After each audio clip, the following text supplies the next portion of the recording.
사도행전 28장 23절 제가 먼저 읽습니다. 그들은 바울과 만날 날짜를 정하였다. 그날에 더 많은 사람이 바울의 숙소로 찾아왔다. 그는 아침부터 저녁까지 그들에게 하나님 나라를 엄숙히 증언하고 모세의 율법과 예언자의 말을 가지고 예수에 관하여 그들을 설득하면서 그의 속내를 터놓았다. 더러는 그의 말을 받아들였으나 더러는 믿지 않았다. 그들이 이렇게 견해가 서로 엇갈린 채로 흩어질 때에 바울은 이런 말을 한마디 하였다. 성령께서 예언자 이사야를 통하여 여러분의 조상에게 하신 말씀은 적절합니다. 곧 이런 말씀입니다. 이 백성에게 가서 말하여라. 너희가 듣기는 들어도 깨닫지 못하고 보기는 보아도 알지 못한다. 이 백성의 마음이 무디어지고 귀가 먹고 눈이 감겨 있다. 이는 그들로 하여금 눈으로 보지 못하게 하고 귀로 듣지 못하게 하고 마음으로 깨닫지 못하게 하고 돌아서지 못하게 하여 내가 그들을 고쳐주지 않으려는 것이다. 그러므로 여러분은 하나님의 이 구원의 소식이 이방 사람에게 전파되었음을 알아야 합니다. 그들이야말로 그것을 듣고 받아들일 것입니다. 바울은 자기가 얻은 새 집에서 꼭 2회 동안 지내면서 자기를 찾아오는 모든 사람을 맞아들였다. 그는 아무런 방해도 받지 않고 아주 담대하게 하나님 나라를 전하고 주 예수 그리스도에 관한 일들을 가르쳤다. 아멘. 최영기 목사님께서 하신 말씀 중에 인생은 출장이다. 인생은 출장이다. 그 말씀이 자주 제 마음속에 이제 생각이 납니다.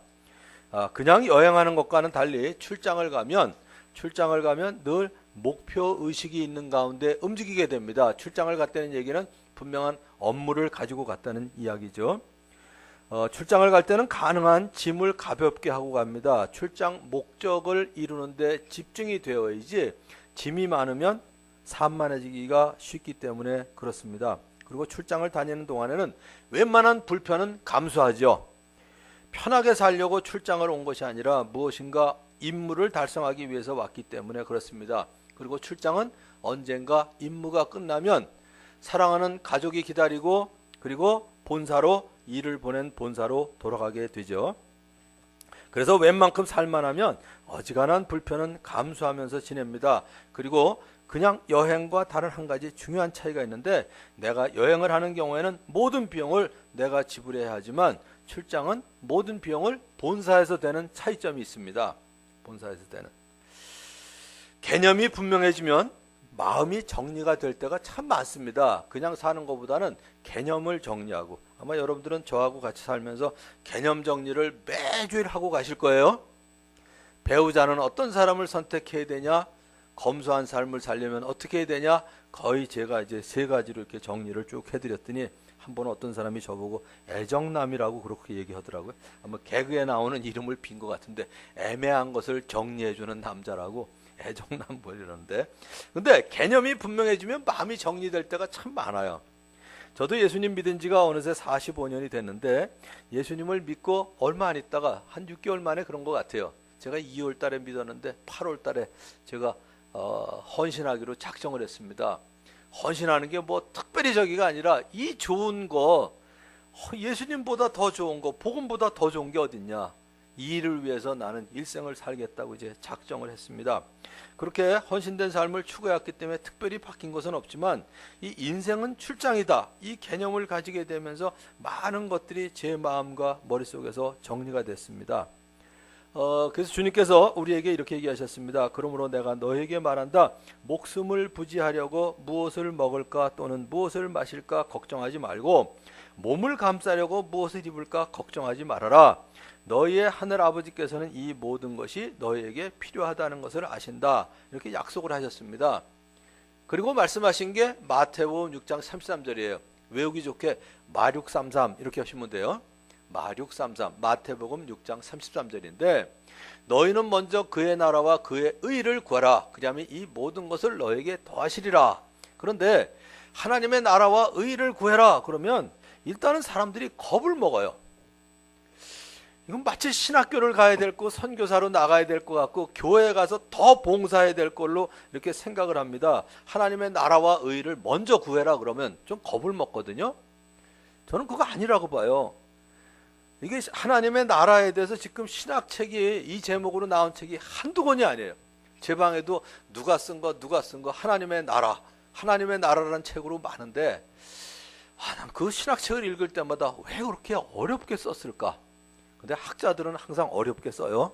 그러면서 제가 속으로 생각하는 게 있죠. 어렵게 쓴다는 얘기는 모른다는 얘기다. 내가 지금 아는 건 절대로 어렵게 얘기 안 해요. 쉽게 얘기해야지. 그렇다고 제가 쉽게 한다고 뭐 다 안 되는 거 아니에요. 저는 하나님 나라 간단하다고 봐요. 이렇게 생각하시면 진짜 쉽더라고요. 하나님의 나라가 뭐예요? 나라에는 주권과 국민과 영토가 있어야 되잖아요. 그럼 하나님의 나라를 위해서 산다는 건 하나님께 주권을 드리고요. 하나님 나라에 있어야 될 백성들을 늘리는 게 그게 하나님의 나라. 이러면 간단하지 않나요? 여러분들이 VIP들을 주님 앞으로 인도해서 하나님 나라의 백성들을 늘리는 거 그거야말로 그의 나라를 구하는 일이에요. 그의 나라. 또 하나님의 의를 구하는 게 뭐예요? 의가 뭔가요? 옳은 거 아니에요? 옳을 의. 그러면 하나님이 옳다고 하시는 건 하고 하나님이 옳지 않다고 하는 건 안 하는 거예요. 그러면 간단하죠. 뭐 간단한 얘기 하나 할게요. 오늘 아침에 제가 아무래도 이제 교회를 저희 아내보다 먼저 나오거든요. 주일날이면 이제 내놔야 되는 박스가 잔뜩 현관에 있습니다. 근데 한쪽에 음식물 쓰레기 봉투, 노란 봉투가 딱 있더라고요. 하나님이 옳다고 하시는 게 뭘까요? 분명히 저희 아내가 오늘 아침에 나가면서 이제 내놓는다고 그러는데 한 번에 못 들겠더라고요. 박스랑 그거를. 게다가 요것만 들면 나올 때 간단히 요것만 들 수 있겠다. 이게 옳은 거예요? 그른 거예요? 옳은 거죠. 뭐 그 마음이 나왔으면. 기왕이면 박스 이렇게 딱 들고 그 다음에 노란 음식물 쓰레기 봉투 들고 그게 하나님의 의예요. 그냥 그거 들고 나오니까 저희 아내가 저희는 이제 누가 먼저 나가든지 현관에 꼭 쪼르르 나와서 배웅을 하게 돼 있거든요. 뭐 율법은 아니지만 서로 존중하는 나머지 저희 아내가 와서 그건 놔두세요. 그러고 음식물 쓰레기는 놔두라 이거예요. 그걸 왜 설교하러 가시는 분이 그걸 들고 가냐 이거죠. 그렇게 얘기하는 게 하나님의 의예요. 잘했어. 이제야 사람 됐구만. 이거는 하나님의 의가 아니에요. 그 사람 긁어놓는 거, 속을 긁어놓는 거, 그건 하나님의 의가 아니죠. 그러니까 그거 들고 가지 말라고. 이게 하나님의 의예요. 이거 얼마나 제 마음이 좋겠어요. 아멘. 그러네. 여기서. 아멘. 그치? 그거 들고 나갈 때 그걸 당연히 남편의 일인 것처럼 여기면 그거 안 되죠. 그러면. 그건 하나님의 의가 아니에요. 그만두라고. 뭐 이 정도야. 그러고 이제 딱 들고 나와서 딱 한번 들고 나올 수 있을 만큼만 놔두는 거. 하나님의 의를 자꾸 신학책에서 찾지 마시고요. 여러분들 삶 속에 하나님의 의가 많습니다. 그게 하나님의 의를 구하는 거예요. 내 뜻하고 어떤 땐 다른 거 있잖아요. 그게 하나님의 뜻이고 내 뜻이 그거를 거역한다면 내 뜻을 접어두고 하나님의 뜻대로 사는 거 그게 하나님의 의를 구하는 거거든요.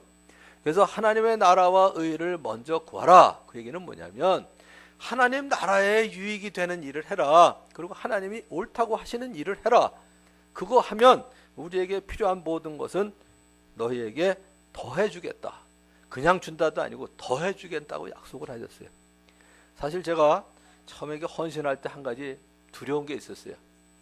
학교에서는 복음을 전하는 거, 복음 전하는 건 내가 얼마든지 하겠는데 내가 헌신하고 난 다음에 내가 돕던 제자 훈련하는 학생들에게 헌신하도록 자꾸 얘기했거든요. 근데 문제가 언제 생긴 줄 아세요? 제가 학교만 졸업하면 저희 가정이 피일 걸로 생각했어요. 그 당시에 그랬어요. 어쨌든 제 위치가. 근데 제가 헌신하고 캠퍼스에서 물론 꼭 그렇게 살아야 되는 게 헌신은 아니지만 저의 경우에 부르심은 캠퍼스에서 낮에는 복음 전하고 저녁에는 과외 공부시키고 그러니까 뭐 저 먹고 살기 바빴죠. 복음 전하는데 꼭 필요한 것만 하니까. 저희 어머니가 늘 욕을 하셨어요. 너 졸업하면 집안 필 줄 알았더니 지 앞가림도 못한다고 지랄을 하고 댕긴다고 뭐 복음인지 뭐 복음인지 뭐 이러면서 아무튼 욕 많이 먹었어요. 그러면서도 너희는 먼저 그의 나라와 그의 의를 구하라 이렇게 됐는데 이 결혼할 때가 가까워지니까 자꾸 인간적인 생각이 나는 거예요. 이래가지고 여자 하나 걷어먹이겠냐. 사실 결혼할 때도 제가 융잔해서 결혼했고 결혼하는 날 딱 8만 원밖에 없었거든요. 전부 융잔해서 했고 우리 어머니한테 아버지한테 부탁한 게 축의금만 제가 쓰게 해주세요. 그 축의금 가지고 결혼식 장비하고 밥값 하니까 딱 끝나더라고요. 그래서 뭐 열 몇 번을 아무튼 뭐 전셋집 월셋집 돌아다니면서 살았는데 늘 제 마음속에 이러다가 40, 50 되면 어떻게 되냐. 지금 젊을 때나 이렇게 살지. 솔직히 인간적으로 그 마음도 있었고, 너희는 먼저 그의 나라와 그의 의를 구하라. 그리하면 이 모든 것을 너에게 더하시리라 그랬는데, 더하시리라, 더하시리라. 이 말씀 믿으면 불안할 필요가 있어야 돼요, 없어야 돼요?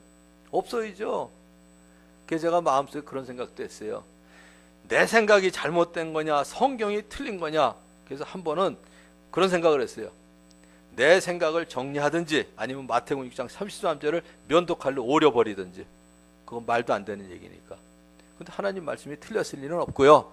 면도칼은 거두고 제 마음을 정리했는데 여태까지 잘 살았어요. 지금은 제가 3부자가 됐거든요. 아들이 둘이니까 3부자 아니에요. 3부자. 요즘 오늘 아침에도 새로 오신 분이 있어가지고 아직 안 믿는 분이더라고요. 그래서 제가 인사를 했어요. 9월 24일 날 오셔도 좋고요. 아무 때나 좋으니까 와서 복음 들으시라고. 그럼 제가 복음 전해드리고 저녁도 살게요. 제가 있는 게 돈하고 시간밖에 없거든요. 그랬어요. 진짜 제가 요새 돈하고 시간밖에 없어요.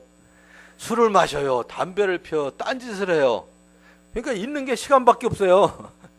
교회 왔다 갔다 하는 거고 여러분들 만나는 거라. 사실은 어저께 정주현 형제가 우리 집에 왔다가 우리 또 어디 목장 모임 간다고 큰일 날 뻔했어요. 우리 배자매한테 얘기한 것 같다. 벌써 얼굴 웃는 거 보니까. 우리 깜짝 놀라게 가자고 그러더라고요. 제가 있는 게 시간밖에 없으니까 가자고 그랬죠. 가서 깜짝 놀래줘. 절대로 얘기하지 말고 우리 깜짝 놀래줘. 미리 얘기하면 준비하느라고 정신없을 테니까. 근데 우리 집에 놀러온 두 아들 때문에 딸린 식구가 많아서 할 수 없이 못 갔어요. 있는 게 시간밖에 없어요. 아무 때나 여러분들 그 인사말로 저희 집에 한번 오세요. 그러면 안 돼요? 그러면 저 그냥 가요. 있는 게 시간밖에 없거든. 그리고 제가 식사하자 그러면 그냥 드시면 돼요. 있는 게 돈밖에 없어서 밥값은 제가 낼 거니까. 진짜 있는 게 시간하고 돈밖에 없어요. 이만큼 더해 주셨으면 됐지 얼마큼 더해 주세요. 하나님의 나라와 의를 구했더니 이 모든 것을 너에게 더하시리라 그러는데 아무튼 다 더해 주셨어요. 가만 보니까. 자, 그런데 이 출장을 가면 출장 목적을 이루는 것이 항상 우선순위에 있어야 돼요. 약간의 불편함은 감수해야 되죠. 그리고 언젠가 귀가할 날을 소망하고 삽니다. 간단하게 살죠. 사실은 지난주에 제가 저희 아내하고 이틀 동안 전주, 목포, 광주 출장을 갔다 왔거든요. 뭐 장거리를 뛰어야 되니까 좋을까봐 저희 아내가 꼭 제 옆에 같이 가요. 근데 부수입이 하나 있어요. 아내하고 같이 다니니까 경건하게 사는 데는 제일 좋아요. 아내가 옆에 있으면 견누질도 못하거든. 그래서 목포에서 자고 그 다음날 아침에 8시부터 광주에서 말씀을 전해야 되니까 6시에 이제 출발을 했죠. 6시에 출발을 했어요. 근데요, 지금 그 호텔의 커튼이 무슨 색깔이었는지 지금 기억도 안 나요. 아무 생각도 없어요. 거기에 뭐 프라이팬이 있었는지 없었는지 아무튼 뭐 있었는지 아무튼 아무것도 리조트였는지 호텔인지도 아무튼 생각 안 나고 아무 생각도 안 나요. 근데 그 다음날 아침에 와가지고 6시에 와서 광주에서 말씀을 전하는데 아침은 먹어야 되잖아요. 근데 그 말씀 전하는 데가 어딨냐면 시외버스 터미널 앞에 있었습니다. 그러면 상상이 되시죠? 모텔 천지죠. 모텔 천지. 그 앞에서 이제 밥을 먹으려고 하는데 한 집이 24시 장국밥집이 있더라고요. 딱 들어가려고 생각하는데 자, 그 아침에 7시 반에 남자와 여자가 장국밥집에 모텔들 잔뜩 있는 데서 들어가면 정상적인 부부예요? 이상한 부부예요? 정상적인 부부가 왜 거기 가서 밥을 먹어요? 그러니까 오해받기 딱 알맞게 했더라고요. 가지 말자. 괜히 저기 들어갔다 오해받는다. 그래서 GS25시 앞에 세우고선 컵라면 2개 물 끓여서 다 먹고 그 다음에 김밥 하나. 그래서 둘이 차 안에서 먹었거든요. 오손도손. 아주 만족했어요. 얼마나 만족했는지. 그거면 됐죠. 그거면 됐지. 배부르면 됐죠. 그냥 보면 뭐 얼마든지 불편한 거 감수할 수도 있고 뭐 그런 건. 그러나 우리는 어쨌든 출장 간 그 일만 하면 되기 때문에 나머지 거는 아주 심플한 거예요. 아주 중요한 거는 출장비는 본사에서 되기 때문에 모든 비용 내가 생활비를 걱정할 필요가 없는 게 간단한 거예요.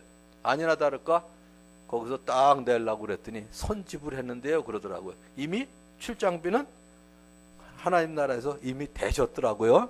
되셨어요. 그런데 오늘 사도행전 보니까 마지막 부분을 읽으면서 바로 이 사도 바울의 인생이 출장인의 삶이었구나 하는 것을 느끼게 되더라고요. 자, 첫 번째 보세요. 23절입니다. 거기 뭐라고 되어 있냐면 바울의 숙소 이렇게 되어 있죠. 바울의 숙소. 이 숙소는 자기 집이에요? 얻은 집이에요? 숙소는 얻은 집이에요. 30절에도 보면 자기가 얻은 새 집 이렇게 나와요. 이거는 뭐냐면 임시 머물 곳을 구해서 생활을 했던 것이 분명합니다. 바울은 하나님 나라의 시민권을 가진 자로서 이 세상에 출장을 나온 자의 삶을 살았습니다. 그래서 이 세상에서 출장을 마치면 언젠가 본향집에 돌아갈 것을 사모하면서 살았습니다.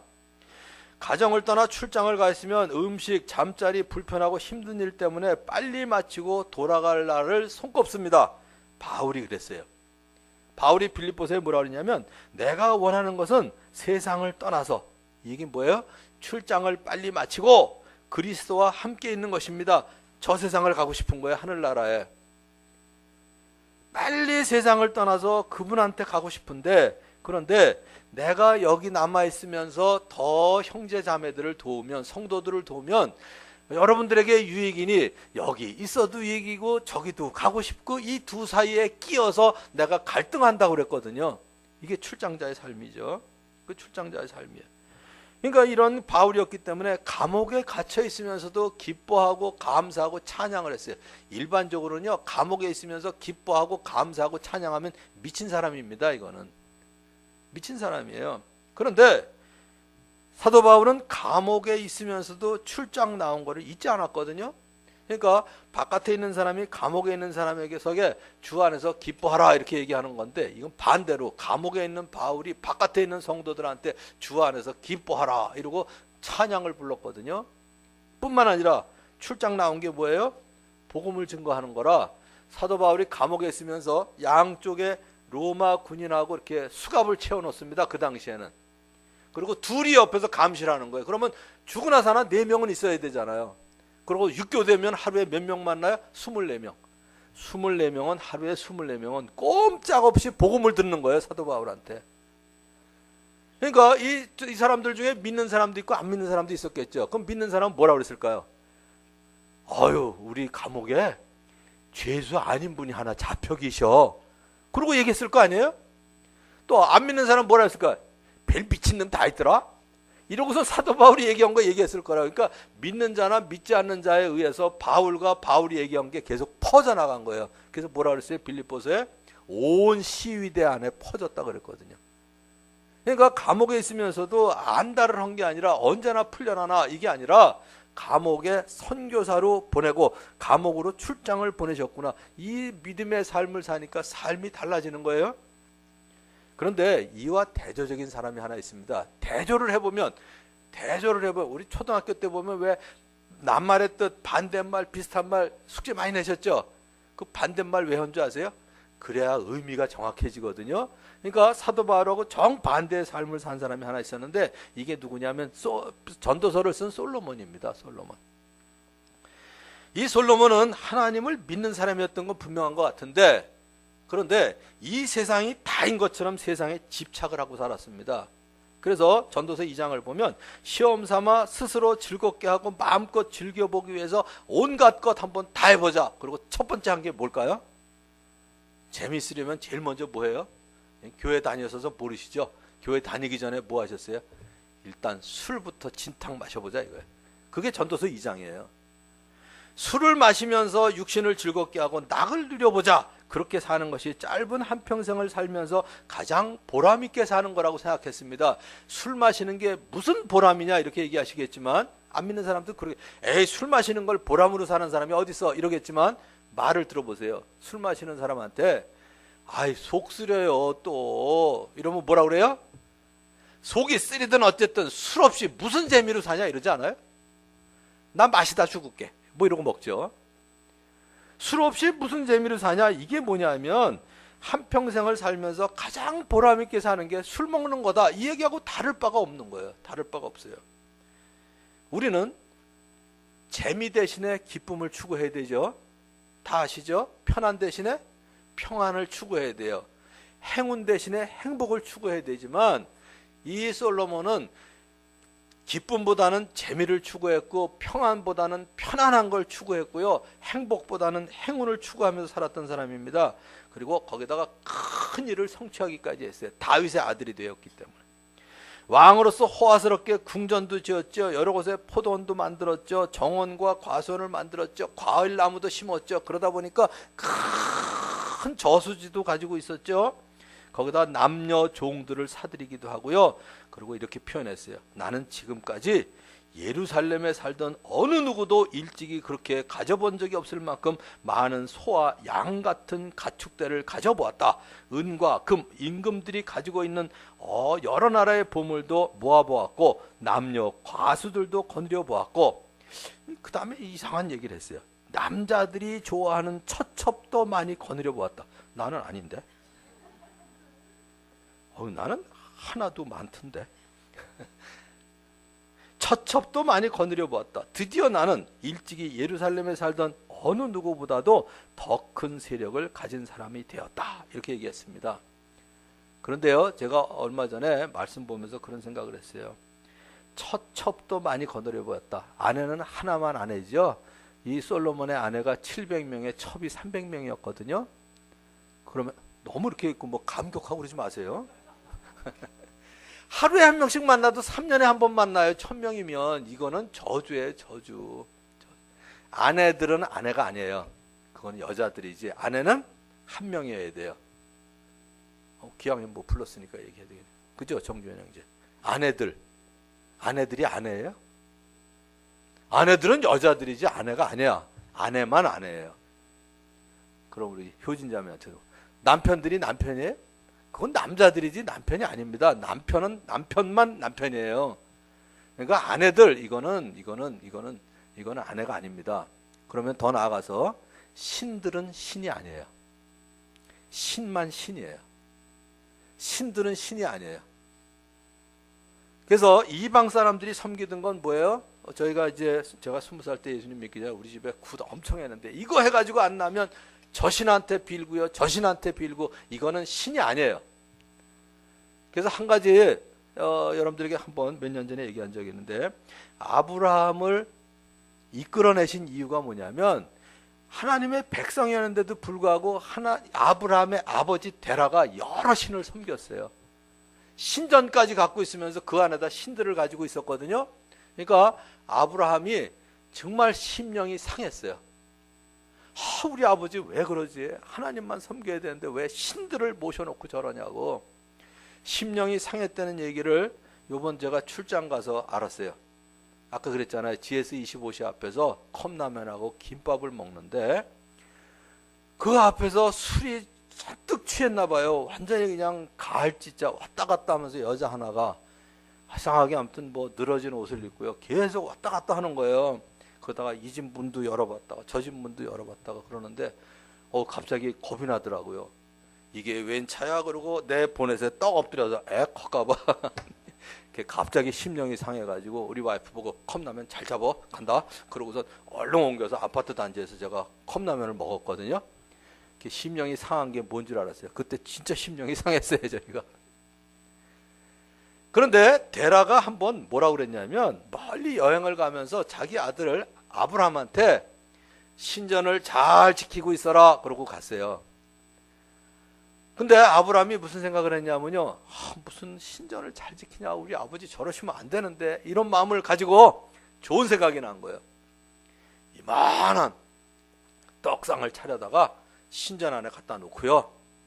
그 다음에 그 중에 하나 큰 신상이 있으니까 그 손에다가 햄머를 갖다가 놓고 끈으로 꽉 맸어. 이렇게 딱 들고 있는 거예요, 신이. 그리고 나머지 신들을 다 때려 부셨어, 아브라함이.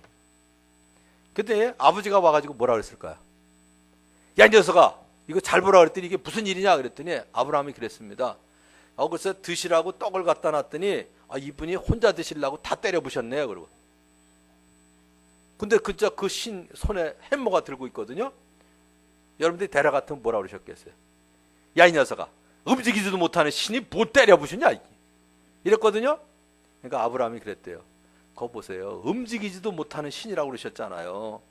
움직이지도 못하는 신을 왜 섬기세요? 그랬다는 이야기가 있습니다. 그랬다는 얘기가 있는데 바로 그거예요.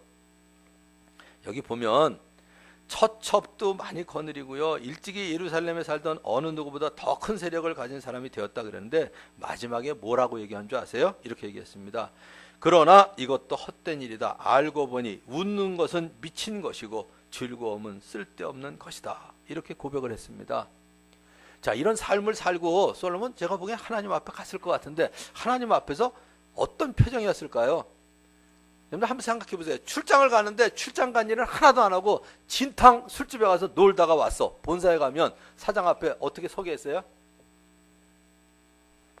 이러고 서겠죠. 솔로몬도 아마 하나님 앞에서 그러고 서 있을 것 같아요. 나중에 하나님 나라에 가면 하나님 근처에는 잘 안 있을 것 같아요. 솔로몬은 맨날 저쪽에서 청소하고 있지 않을까 하는 생각이 드는데 그러므로 출장 업무에 우선순위를 두고 살아야 됩니다. 우선순위, 출장 업무에 우선순위를 두고 살았던 바울은 정반대 얘기를 했습니다. 이제는 나를 위하여 의의 월계관이 준비되어 있을 거다. 이렇게 고백을 했습니다. 그래서 바울과 마찬가지로 우리는 이 세상에 하나님의 사랑과 공의를 전하도록 부르심을 받은 사람들입니다. 어두운 데서 불러내셔서 주님의 귀한 빛에 들어가게 하신 하나님의 아름다운 덕을 선포해서 많은 사람들에게 영원한 생명을 얻고 영원한 행복을 누리도록 하는 삶에 들여지시는 여러분이 되셔서 이 세상을 떠날 때는 이제는 나를 위하여 의의 월계관이 예비되어 있을 거다. 이렇게 고백할 수 있는 저와 여러분이 되시기를 주님의 이름으로 축원합니다. 자, 두 번째는 출장 목적이 뭐냐 이거예요. 그럼 출장 목적은 복음 전하는 일이죠. 여기 유대인들은 바울과 만날 날짜를 정해놓고 바울의 숙소에 훨씬 더 많은 사람들을 불러 모았습니다. 그때 바울이 선포한 게 두 가지예요. 첫 번째는 하나님 나라를 엄숙하게 증언했습니다. 하나님 나라는 하나님께서 사랑과 공의로 다스리는 나라다. 즉 하나님께서 주권을 가지신 나라입니다. 하나님 나라에는 하나님의 자녀들, 즉 예수 그리스도를 주라고 시인하고 하나님의 자녀로 거듭난 사람만이 그 나라의 백성이 되어서 진정한 사귐과 나눔을 하고 있을 거거든요. 진정한 사귐과 나눔. 사실 교회가 그 연습하고 있는 거예요. 지금 우리는 진정한 사귐과 나눔은 못하죠. 진짜 여러분들 나눠주세요? 못하죠. 그 나라에서 할 거 여기서 이제 조금 연습하는 거예요. 조금 연습하는 건데 그래서 이번에 제가 좋은 아이디어를 냈어요.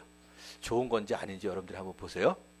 사귐과 나눔을 좀 연습하려고. 원래 다음 주 추석 지난 주간이라 떡을 할까 그러는데 이거 좋은 케이스 경우인데 기회인데 요번에는 제가 떡을 안 하는 게 어떠냐 그랬어요. 여러분이 추석 때 지나고 나면 분명히 먹다 남은 거 있을 거 아니에요. 그죠? 그거를 2인분만 싸우시면 되는 거야. 내가 먹을 거 하고 혹시 못 싸운 사람 줄 거 하고. 괜찮지 않아요? 그래서 저희는 반만 할 테니까 교회에서는 떡하고 과일하고 뭐 한과며 그래서 모르겠어. 또 뭐가 있는지 모르겠는데 뭐 빈대떡이고 뭐가 아무튼 2인분만 싸우시면 돼. 너무 많이 싸우지 마시고요. 남으면 또 이제 싸가야 되니까. 그래서 그것만 바꿔 먹으면 될 것 같아. 그래서 다음 주에는 2인분만 싸우시기에 내가 먹을 거 하고 다른 사람 줄 거 하고 한번 연습해 보면 좋을 것 같아요. 자, 두 번째 바울이 전한 건 뭐냐면 하루 종일 모세의 율법과 예언자의 말을 가지고 예수에 관해서 그들을 설득하면서 그 마음속에 있는 생각들을 터놓았습니다. 그런데 결과 어떤 사람은 그 말을 믿었고 어떤 사람은 그 말을 믿지 않았다 그랬습니다. 다 믿으면 얼마나 좋겠어요. 안 믿는 사람이 더 많아요. 그래서 여기가 우리가 알아야 될 건 뭐냐면 우리가 어떤 사람은 믿고 어떤 사람은 믿지 않는 거 엄밀하게 말해서 그 사람들을 다 믿게 하는 게 우리의 역할은 아니거든요. 우리의 역할은 뭐냐면 그냥 전하기만 하면 돼요. 성령으로 감동함을 입지 않고는 성령의 능력을 힘입지 않고는 아무도 예수 그리스도를 주라고 시인할 수 없습니다. 그래서 믿고 안 믿고는 내가 할 일이 아니고 하나님이 하실 일입니다. 그래서 예수님도 말씀하셨죠. 나를 따라오너라 내가 너희로 사람을 낚는 어부가 되게 하리라. 사람 낚는 어부가 되는 건 주님이 하실 일이고 내가 하는 일은 주님만 따라가면 돼요. 한 가지 분명히 아시면 좋을 게 뭐냐면 하나님은 절대로 우리를 변호사로 부르지 않으셨어요. 변호사는 뭔가요? 나보다 법을 더 잘 알고 일을 더 잘 처리할 수 있는 사람이기 때문에 내가 돈 주고 부탁하잖아요. 그런데 우리는 복음을 전할 때 예수님의 변호사 역할을 하려고 그럴 때가 많은 것 같아요. 그렇다면 내가 예수님보다 나아가지고 예수님을 변호하고 그래야 되는데 우린 그럴 능력이 없거든요. 그냥 보고 들은 것만 전하는 증인이에요. 증인. 그래서 복음을 전했을 때 그 사람이 안 믿었다고 실패한 것도 아니고 믿었다고 성공한 것도 아니고요. 우리는 전하면 성공한 거고 안 전하면 실패한 거예요. 그냥 전하기만 하면 돼요. 우리가. 그래서 우리 중에 있는 VIP들 마음밭을 준비시켜 달라고 하나님께 기도하고 씨를 뿌리는 일을 하고요. 물을 주는 일, 그게 이제 우리가 해야 될 일이고 늘 말씀드린 대로 이번에 이제 추석 때 넌 크리스찬 친척들을 만나시면 그들에게 영적 갈증이 일어나도록 여러분들이 이제 소금의 역할을 하셔야 됩니다. 예수 믿으면 그렇게 좋으냐? 너 얼굴 많이 좋아졌다? 예수 믿으면 얼굴도 좋아지냐? 뭐 이런 얘기를 좀 들을 수 있어야 그럼 이제 여러분들이 뭐 하실 말씀이 있으면 하시고요. 정 나는 입이 안 떨어진다. 그러면 저 뒤에 전도지 많이 있어요. 하나님의 선물인 영생 갖고 가시면 돼요. 오늘 아침에 어떤 분이 그러더라고요. 저한테 상담와서 우리 남편이 절대로 자기가 주는 건 안 읽는데 그래서 주지 말라고 그랬어요. 주지 말고 집안에 여기저기 흘리고 다니라고. 흘려놓은 건 집어봐요. 보라고 그러면 안 봐요. 그러니까 흘려놓으세요 여기저기. 그래서 제가 오늘 제 책하고 제 전도지하고 2개를 줬어요. 그냥 주지 말고 마치 보다가 깜빡 놓고 온 것처럼 흘리고 댕기라고. 그리고 지금 중학교 2학년인 아들이 아침마다 그냥 씨름이래요. 데리고 와야 되는데 안 온다고 이 떼를 부려가지고 또 안 믿는 남편이 왜 너는 그냥 교회 가면 같이 꼭 그렇게 싸우고 가냐고 그런대요. 그래서 절대로 아들한테 얘기하지 말라고. 내버려 두라고. 그래서 아들을 키워야지 목소리를 키우지 말라고. 목소리 절대로 키우지 말라고. 그 대신 그 아들은 우리 홍상원 강도사가 1차 전화 걸어서 만날 거고 그 다음에 제 앞으로 끌고 오면 내가 얘기할 테니까 엄마는 제발 목소리 키우지 말라고. 목소리 키워서 따라올 요새 중2가 어디 있어요? 그 무서운 중2가. 김정은도 무서워하는 중2가. 제발 저 소리 키우지 말라고. 그런데 우리가 해야 될 역할, 정말 재미가 아니라 기쁨을 추구하는 모습 은근히 부러울 거거든요. 안 믿는 친척들이. 편안함보다는 평안을 추구하고 행운보다는 행복을 추구하는 모습을 보면 그들 속에 영적 갈증이 생길 겁니다. 분명히 그렇게 될 줄로 믿습니다. 자, 이제 3번째, 출장은 아직 끝나질 않았습니다. 많은 사람들이 생애의 막바지에 이르면 열정을 잊습니다. 그런데 바울은 그러질 않았어요. 바울은 자기가 얻은 셋집에서 2해 동안 지내면서 자기를 찾아오는 모든 사람을 맞아들였습니다. 그리고 담대하게 하나님의 나라를 전하고 주 예수 그리스도에 관한 일들을 가르쳤어요. 옥중서신이라고 일컬어지는 에베소서, 골로새서, 빌레몬서, 빌립보서도 그때 썼거든요. 바울이 체포되고 옥에 갇히고 재판을 받은 모든 일들 어느 누구와도 타협하지 않고 이방 사람의 구원을 위해서 열정을 불태웠기 때문에 그랬습니다. 유대인들이 그렇게 격렬하게 화를 낸 것은 이방 사람들에게 복음을 증거했기 때문에 그랬거든요. 바울은 복음이 유대인과 동일하게 이방 사람들에게도 값없이 주어지는 은혜라는 것을 강조했습니다. 성경은 분명히 말하고 있어요. 유대인이나 이방인이나 모든 사람이 죄를 범했기 때문에 하나님과 관계가 깨어졌다. 그러나 그리스도 예수 안에서 예수님이 우리의 죄값을 대신 자기의 몸값으로 치르셨기 때문에 이미 엄청난 값을 치르셨기 때문에 우리는 값 없이 의롭다함을 얻을 수 있게 됐다.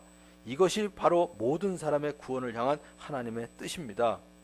하나님의 섭리에 의해서 바울은 안전하고 건강하게 로마에 도착했습니다. 비록 죄수의 몸이었지만 사람들의 끊임없는 발길이 바울을 찾았습니다.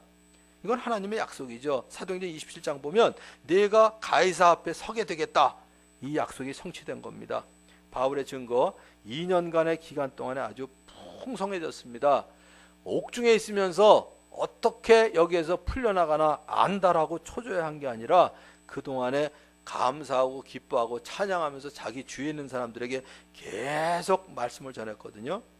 하늘나라의 메시지는 하나님의 주권적인 간섭 아래 유대인에게서 이방인에게로, 예루살렘에서 로마로 전해졌습니다. 그래서 사도행전은 선교가 로마로부터 온 세계로 뻗어나가리라는 전망으로 끝이 납니다. 마지막에 뭐라고 되어 있나요? 바울이 아무런 방해도 받지 않고 아주 담대하게 하나님의 나라를 전하고 주 예수 그리스도에 관한 일들을 가르쳤다. 이 얘기는 오늘도 마찬가지입니다. 우리가 방해받을 일이 없습니다. 하나님이 함께 하시기 때문에 그렇습니다. 이제 결론을 맺습니다. 바울의 출장은 끝이 났어요. 왜? 세상을 떠났기 때문에. 그러나 복음을 전해야 할 우리의 출장은 아직 끝나질 않았습니다. 갤럽 조사에 의하면 하나님을 믿는다고 하는 사람이 17%, 그렇다면 83%의 사람들은 아직도 하나님의 은혜로 구원을 받아야 될 VIP들입니다. 이제 우리에 의해서 사도행전 29장이 계속 쓰여져야 합니다. 하늘나라의 복음이 온 세상에 전파되어서 모든 민족에게 증언이 되면 그때야 출장이 끝날 것입니다. 하나님은 아무도 멸망하지 않고 모두 회개하기에 이르기를 원하십니다. 저와 여러분에 의해서 사도행전 29장이 계속 힘차게 쓰여지기를 주님의 이름으로 축원합니다. 기도하겠습니다. 오늘도 두 가지 위해서 기도할 텐데 세 가지 위해서, 첫째, 예배를 사모하는 삶을 살게 해주세요. 또 우리에게 인생은 출장으로 보내주셨는데 출장의 본 임무를 다하는 그러한 삶들을 살게 해주세요. 그리고 우리 각 목장을 통해서 적어도 매년 한 명 이상씩 꼭 VIP가 주님 앞에 나와 주님의 자녀되는 역사가 일어나게 해주세요 하고 세 가지 소리내서 기도하고 제가 마지막 기도하겠습니다. 하나님 아버지 감사합니다. 오늘도